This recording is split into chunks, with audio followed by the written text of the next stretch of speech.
물론 이런 인간이 어떤 양육자였고 어떤 아비였을지는 능히 상상할 수 있다. 아버지로서 그에게는 응당 일어날 수밖에 없었던 일이 일어났다. 다시 말해 그는 아젤라이다 이바노브나에게서 태어난 자기 아이를 아예 완전히 내팽겨쳤는데, 그것은 아이에 대한 증오 때문이거나 모욕당한 지아비로서 무슨 감정이 있어서가 아니라 단지 아이의 존재를 완전히 잊었기 때문이다. 그가 허구한 날 질질 짜고 하소연을 늘어놓아 모든 사람에게 성가시게 굴면서 다른 한편으론 자기 집을 온통 음탕의 소굴로 만들어 놓는 동안 3살배기 사내 아이 미차를 거두어준 이는 이 집의 충직한 하인 그리고리였으며, 만약 그때 이 하인이 돌봐주지 않았더라면 아마 아이에겐 속옷을 갈아입혀줄 사람조차 없었으리라. 게다가 어찌된 일인지 외가에서도 처음 한동안은 아이에 대해 잊어버린 듯 했다. 아이의 외할아버지, 그러니까 아젤라이다 이바노브나의 아버지인 미우소프 씨도 그때 이미 이 세상 사람이 아니었던 데다 남편의 여인 그의 부인, 즉 미차의 외할머니는 모스크바로 이사간 뒤 심한 중병에 걸렸고, 아젤라이다 이바노브나의 자매들은 모두 시집을 가서 꼬박 1년이 다 되도록 미차는 하인 그리고리 곁에 머무르면서 마당에 있는 그의 오두막에서 함께 살아야 했다.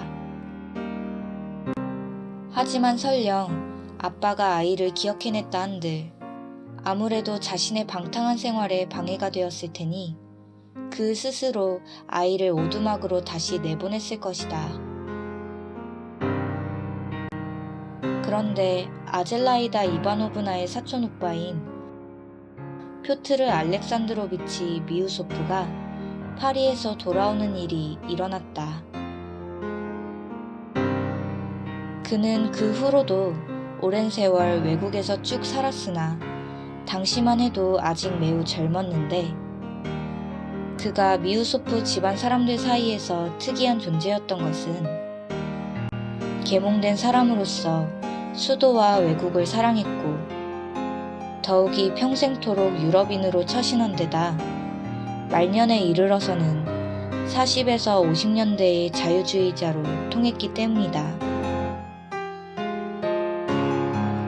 활동기간 내내 그는 러시아에서건 국외에서건 자기 시대의 가장 자유주의적인 사람들 다수와 관계를 맺었고, 프루동, 바쿠닌과도 개인적인 친분이 있었으며, 자신의 편력이 이미 끝나갈 즈음에는 48년 파리에서 일어난 2월 혁명 당시 자신도 시가전 참가자나 다름없었다고 넌지시 내비치면서 혁명의 사흘간을 회상하고 이야기하는 것을 특별히 좋아했다. 이것이 그의 젊었을 적 가장 즐거운 추억 중 하나였을 것이다.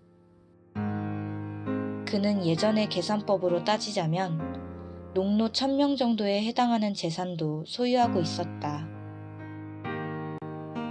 그의 훌륭한 영지는 바로 지금 우리가 사는 소도시의 어귀에 자리하고 있어 우리의 그 유명한 수도원 땅과 맞닿아 있었는데, 표트르 알렉산드로비치는 아직 새파랗게 젊은 나이에 유산을 상속받자마자 무슨 하천 어르권 때문인지 무슨 산림 벌목권 때문인지 확실히는 모르겠지만 아무튼 즉각 그 수도원을 상대로 끝없는 소송을 제기했고, 성직자들을 상대로 소송을 거는 것을 시민이자 계몽된 인간으로서의 의무로까지 간주했다. 그는 자신이 물론 기억하고 있었고 심지어 한때 눈여겨보기도 했던 아젤라이다 이바노브나에 대한 얘기를 전부 듣고 또 미차가 남겨졌다는 것을 알게 되자 표도르 파블로비치를 향한 젊은이다운 온갖 분노와 경멸에도 불구하고 이 일에 개입하고 나섰다. 바로 이 일을 계기로 그는 표도르 파블로비치와 처음으로 안면도 텄다. 그는 아이의 양육을 자기가 맡고 싶다는 뜻을 상대방에게 단도직입적으로 밝혔다. 훗날 그가 이 인간의 성격을 단적으로 드러내주는 사례로 두고두고 이야기한 바에 따르면 표도르 파블로비치에게 미차 얘기를 꺼냈을 때 이자는 한동안 도대체 무슨 아이를 두고 하는 말인지 도통 알아듣지 못하겠다는 시기였으며 심지어 자기 집안 어딘가에 어린 아들이 있다는 사실에 깜짝 놀라기까지 하는 눈치였다는 것이다. 표트르 알렉산드로비치의 이야기에 과장된 점이 있을 수 있다 해도 어쨌든 진실에 가까운 무엇도 분명히 있었을 게 틀림없다. 그러나 사실 표도르 파블로비치는 한평생 자신을 연출해 보이고 사람들 앞에서 갑자기 전혀 뜻밖의 어떤 역할을 연기하는 것을 좋아했으며 무엇보다 때로는 아무런 필요도 없이 심지어 지금처럼 자기에게 곧바로 해가 되는 경우에도 그렇게 했다. 하지만 이런 특성은 굉장히 많은 사람에게 또 표도르 파블로비치와는 비슷하지도 않은 대단히 현명한 사람들에게조차 본래부터 주어진 고유한 속성이다. 표트르 알렉산드로비치는 열심히 일을 진척시켰고 아이의 후견인으로 정해지기까지 했는데 이는 어머니가 죽은 후에 그래도 자그마한 재산, 즉 집과 영지가 아이 앞으로 남겨졌기 때문이다. 미차는 실제로 이 외종숙 집으로 옮겨갔으나 외종숙은 자기 가족이 없는 사람이어서 자신의 영지 수입을 정리하여 확실하게 챙기자마자 또다시 장기간의 일정으로 파리로 가려고 급하게 서둘렀고 그래서 자신의 종숙모 중 한 명인 모스크바에 사는 어느 귀부인에게 아이를 맡겼다. 그 후 파리 생활에 젖자 그도 아이에 대해선 까맣게 잊고 만대다. 특히 그의 상상력에 그토록 큰 충격을 주었고 앞으로도 평생 잊을 수 없게 된 바로 그 2월 혁명이 도래했을 때는 더욱 그러했다. 모스크바의 그 기부인도 죽자 미차는 그녀의 출가한 딸들 중 한 명한테로 옮겨갔다. 그는 그 후에도 4번째로 둥지를 옮긴 듯하다. 이에 대해서는 더구나 표도르 파블로비치의 이 맏아들에 대해서라면 앞으로도 많은 이야기를 해야 할 것이므로 여기서 장황하게 늘어놓지 않겠으며 지금은 다만 내 소설을 시작하기 위해 없어서는 안 될 그에 대한 가장 필수적인 정보만 제시하는데 그치기로 한다.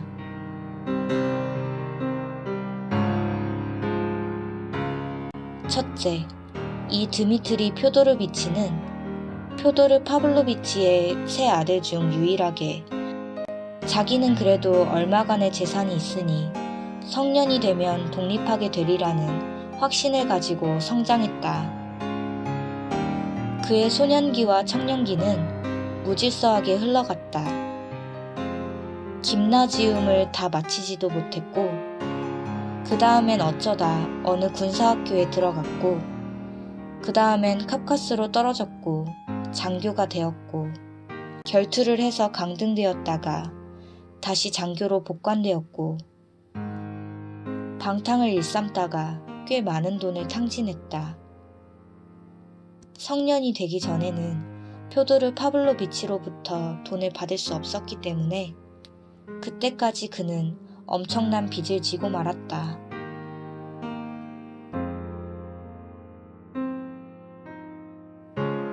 그가 자기 아버지 표도르 파블로비치를 처음으로 알게 되고 보게 된 것은 이미 성년이 된 후의 일로 자신의 재산 문제에 관해 아버지와 분명한 합의를 보기 위해 일부러 우리 고장으로 찾아왔을 때였다.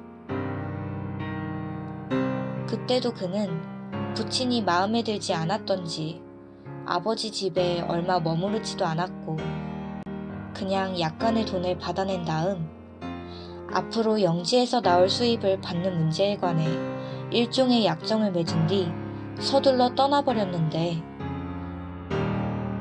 그때 그는 표도르 파블로비치로부터 영지의 수익성도 가격도 전혀 알아내지 못한 채였다. 표도르 파블로비치는 그때 처음부터 미차가 자신의 재산에 대해 과장되고 부정확한 생각을 품고 있음을 눈치챘다. 표도르 파블로비치는 나름대로 특별한 속셈이 있었기 때문에 이 점에 대단히 만족해했다. 그는 이 젊은이가 경솔하고 난폭하고 격정적이고 참을성 없는 방탕하여서 그때그때 뭘 좀 지어주기만 하면 물론 짧은 기간 동안이긴 해도 금세 잠잠해지리라는 결론을 내린 것이다. 바로 이 점을 표도르 파블로비치는 이용해 먹기 시작해 자잘한 모이를 던져주듯 이따금 돈을 붙여주는 식으로 해나갔고 그리하여 결국 이미 4년가량이나 지난 뒤 더 이상 참을 수 없게 된 미차가 부친과 이 일을 완전히 단판짓기 위해 다시 한번 우리 도시에 나타나는 일이 벌어졌는데 그때 미차는 자신의 재산이 이미 한 푼도 남아있지 않을 뿐만 아니라 아예 계산을 맞춰보기조차 힘들다. 이미 자신의 전 재산을 표도르 파블로비치한테서 현금으로 다 받아갔고 도리어 그 자신이 부친에게 빚을 지고 있는지도 모른다. 언제 자신이 원해서 맺은 어떤 약정들에 따라 이제 자기는 더 이상 아무것도 요구할 권리가 없다. 이런 등등의 사정을 느닷없이 알게 됐으니 기절초풍할 노릇이었다. 젊은이는 극심한 충격을 받았으며 행여 거짓말이 아닐까, 사기가 아닐까 하는 의심이 들어 거의 제정신을 잃고 아주 돌아버리기라도 한 것 같았다. 바로 이러한 정황이 나의 소설 전체의 도입부에 해당하는 첫 번째 소설의 주제, 혹은 좀 더 정확히 말해 그것의 외적인 틀을 이루는 참극의 발단이 된 것이기도 하다. 그러나 이 소설로 넘어가기에 앞서 표도르 파블로비치의 나머지 두 아들인 미차의 동생들에 대해서도 이야기하고 어디로부터 그들이 생겨났는지 설명해 두어야겠다.